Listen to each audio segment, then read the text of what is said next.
Hey guys, it's Matt, and I'm back with another one-sentence sermon. And I am excited to just share with you a little bit from my reading today, a little bit from my personal study. I've been reading in Luke chapter 20, and I'm just kind of going through the scriptures, reading about Jesus this week, and really trying to kind of focus in and align myself with where the Bible goes when we're talking about Jesus and leading up to Easter. And this week, today especially, it's really, really interesting to see how Jesus basically is interacting with people. And he kind of goes to Jerusalem and he is ready to spar with the religious leaders. And there's kind of two parties at play in the scriptures here.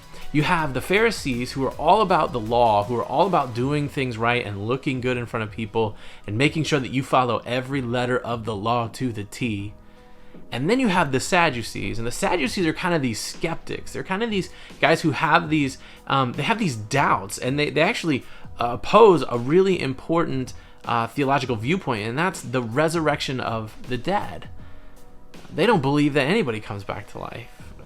And both political parties are really trying to get Jesus to trip up somehow. They really either want him on their side, or they want to show how they are right over him.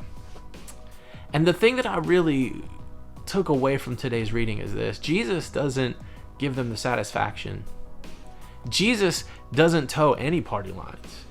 He walks in such a way that he's both affirming of some of the things that they believe, but also challenging some of the things that they believe. And what he does is he minimizes the things that they make major. And here's the thing I started to recognize, is that neither political party really saw Jesus for who he truly was. And the thing about following Jesus, and here's the one-sentence sermon for you today, is this: in order to see the truth, you have to confess the truth. You see, Jesus revealed himself to those who were willing to see him for who he truly was. Those who sought after the real Son of God, those who were looking for salvation, those who were looking for a new way, a better way, God's way, what God was up to in the world, those are the ones whose eyes were open to seeing Jesus. We know them as his disciples.